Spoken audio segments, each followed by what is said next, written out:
जाने नहीं देता। बाद में यहाँ पर धीरे धीरे वॉल केकिंग जाने लगती है, जहाँ पर वो उसे कहती है लेकिन तुमने तो कहा था ना कि तुम मेरे साथ फोर्सफुली ये सब नहीं करोगे। तो फिर हान उसे कहने लगता है कि बस अब बहुत हो गया, अब मुझसे कंट्रोल नहीं होता। और रही बात उन दोनों की, तो वो दोनों चांस डिजर्व ही नहीं करते। अगर कोई तुम्हें डिजर्व करता है तो वो मैं हूँ, और मैं ही तुम्हारा हस्बैंड बनकर रहूँगा, और मुझे ही तुम्हारा हस्बैंड बनना है। फिर इसके बाद में यहाँ पर रैनन उसे मना करने लगती है, लेकिन फिर भी यहाँ पर हान उसे उठाकर बेड पर लेटा देता है, जहाँ पर रैनन कहने लगती है कि अगर ली को पता चल गया तो तुम बहुत बुरे फंसे जाओगे। यहाँ पर वो कहते हैं कि उन दोनों में से किसी का भी नाम मत लो।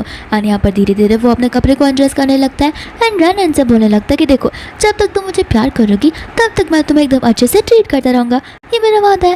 एंड ये कहते हैं यहाँ पर वो उसे ज़बरदस्ती किस करने लगता है। फिर रैनन यहाँ पर कैसे कैसे तो उससे अपने आप से दूर करती है और कहते हैं कि देखो, अगर तुम नहीं रोके तो मैं सच बता रही हूँ, मैं तुम्हारे साथ रिश्ता हमेशा हमेशा के लिए तोड़ दूंगी। यहाँ पर हान कहने लगता है कि हाँ, ये रिश्ता तोड़कर तुम्हें साथ एक नया रिश्ता हस्बैंड वाला निभाना, और मैं तुम्हें हमेशा हमेशा साथ देता रहूंगा। फिर इतना बोलते हैं यहाँ पर वापस से वो उसे किस करने लगता है, और तो यहाँ पर रैनन गुस्से में आकर उसे थप्पड़ मार देती है। यहाँ पर हान उसे बोलने लगता है कि तुम उसे थप्पड़ मारी हो जिसे तुम बचाया करती थी, तुम क्या भूल चुके हो वो दिन। एंड यहाँ पर हमें पास का सीन दिखाया जाता है, जहाँ पर हम बेबी हान को देखते हैं, जो कि बस 5 साल का छोटा सा बच्चा होता है। और तो यहाँ पर उसके डैड उसे बड़ी जोर जोर से मारे जा रहे थे, एंड उसी जेल में, जिस जेल में यहाँ पर हान सी को मार रहा होता है। लेकिन यहाँ पर रैनन आ जाती है, जो इस आइडिया से रोक लेती है। तो फिर अंकल वहाँ से चले जाते हैं एंड रैनन यहाँ पर हान से प्रॉमिस करती है कि मैं लाइफ लॉन्ग तुम्हें प्रोटेक्ट करके रहूँगी, और तुम्हें कोई बुली करे या तुम्हें कोई हाथ भी लगाए ऐसा हो भी नहीं सकता। एंड यहाँ पर हान उसकी बातों पर विश्वास करने लगता है। इसके बाद में यहाँ पर हम वापस से प्रेजेंट की सीन में आ जाते हैं। फिर और हान उसे याद दिलाने लगता है कि याद है ना, तुमने ये सब कहा था, तो अब तुम क्यों मुझे ही वापस थप्पड़ मार रही हो। इसके बाद में यहाँ पर रैनन चिल्ला कर उसे बाहर निकलने के लिए कहती है, जहाँ पर हान होश में आ जाता है और माफ़ी मांगता हुआ बाहर निकल जाता है।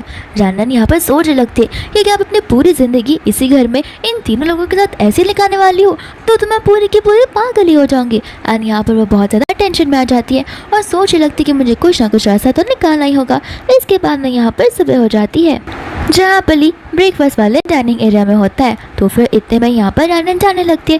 ली उसे पूछने लगता है कि आखिर तुम जा कहाँ रही हो। तो रैनन उसे बताने लगती है कि मैं अपने स्कूल जा रही हूँ, क्योंकि मेरे कुछ असाइनमेंट्स है जो अभी भी पेंडिंग है, तो फिर मैं उसे अपने सीरीज के साथ में कंप्लीट कर दूंगी। यहाँ पर ली उसे कहने लगता है कि कॉलेज जाने की कोई ज़रूरत नहीं है, और रही बात उस असाइनमेंट की, तो मैं किसी से कह दूंगा उसे सबमिट करने के लिए, और मैंने तुम्हारी स्कूल से लीव लेकर की है। यहाँ पर ये सारी बात सुनकर रैनन गुस्सा आ जाती है और उसे कहने लगती है कि आखिर किसकी परमिशन से तुमने मुझसे लीव ले ली है, और वो भी कॉलेज से। तुम्हें पता भी है कि मेरे वर्क कितने ज़्यादा पेंडिंग है, तुमने मुझे यहाँ पर कैद करके रख लिया, अब और क्या चाहिए तुम्हें मुझसे। ली यहाँ पर उठकर उसे समझाने लगता है कि देखो, तुम छोटी हो और इतनी मैच्योर नहीं हो, तो तुम्हारे डिसीजंस हमें ही तो बनाने होंगे। यहाँ पर वो कहने लगती है कि मैं बड़ी होते जा रही हूँ और मेरे में इतना दिमाग है जहाँ पर मैं ये सारे छोटे मोटे डिसीजन तो ले ही सकती हूँ। लेकिन यहाँ पर ली उसे समझाने बुझाने लगता है और कहता है कि देखो, अगर तुम्हें कोई प्रोटेक्ट कर सकता तो वो हम तीनों में से कोई एक ही है, और मैं ही जानता हूँ कि तुम राइट चॉइस प्रेफर करोगी। फिर यहाँ पर वो उसे लेकर उसके रूम में चला जाता है एंड यहाँ पर वो मेड को ऑर्डर दे देता है कि मेरे ऑर्डर के बगैर ध्यान रखना, मैडम इस कमरे से भी बाहर निकल लेनी चाहिए। इसके बाद में यहाँ पर रैनन पिलो के नीचे छुपे हुए अपने फ़ोन को निकालती है और किसी के बारे में सोचने लगती है, और उसे लगने लगता है कि शायद ये इंसान मेरी मदद कर सकता है।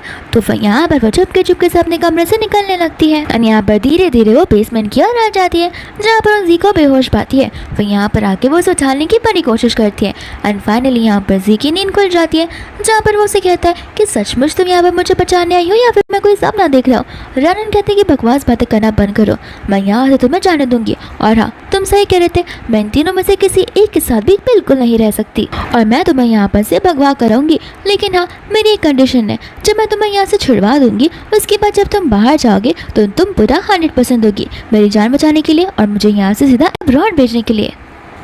इसके बाद में हम यहाँ पर नेक्स्ट सीन को देखते हैं, जहाँ पर रैनन लिविंग एरिया में बैठी थी एंड एक मेड यहाँ पर घबराहट के मारे आकर कहने लगती है कि यार्ड में आग लग चुकी है। तो सभी की सभी मेड वहाँ पर चली जाती है। रैनन भी यहाँ पर सोचने लगती है कि आखिर क्या हो गया। वो यहाँ पर जाने ही वाली थी, कितने में जी आ जाता है और कहते हैं कि तुम वहाँ पर क्या जा रही हो, मेरे साथ चलो अभी के अभी। एंड यहाँ पर रैनन जी के साथ चली जाती है, लेकिन यहाँ पर एक मेड होती है जो एकदम सीक्रेटली रैनन पर नजर रख रही थी एंड यहाँ पर वो अपने बॉस यानी कि सेकंड ब्रदर लियो को कॉल करके सब कुछ बता देती है एंड यहाँ पर लियो कहता है कि ठीक है, जाने दो, उसे रोकने की कोई ज़रूरत नहीं है। फिर बाद में यहाँ पर लियो बोलने लगता है कि देखना, अब जाकर मेरी प्लान की शुरुआत होने वाली है, जहाँ पर हम हाइड एंड सीक का बहुत अच्छा गेम खेलने वाले हैं।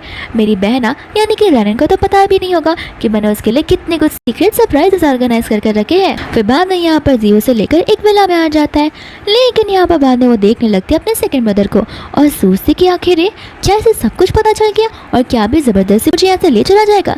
लेकिन यहाँ पर जियो उसका हाथ पकड़ता है और तो यहाँ पर लियो उसका हाथ पकड़कर बोलने लगता है कि टेंशन मत लो, जैसे तुम सोच रहे हो वैसा बिल्कुल भी नहीं होने वाला, तुम जो कहोगे अब से बस वही होगा। यहाँ पर रनर से कहने लगती है कि तुम जो कुछ भी कह रहे हो मुझे कुछ भी समझ नहीं आ रहा है। तो फिर बाद में लियो कहने लगता है कि कोई बात नहीं, बहुत जल्दी तुम सबको समझ जाओगी। और यहाँ पर वो उसे उठाकर उसी कार में बैठा लेता है और उसे ले जाने लगता है। और मन यहाँ पर वो खुश होता है कि फाइनली अब रनन मेरी ही होकर रहेगी। और इसके बाद में यहाँ पर वो उसे वापस उठाकर एक विला के अंदर ले चला जाता है, जहाँ पर ये विला कुछ और नहीं बल्कि रनन का घर ही होता है।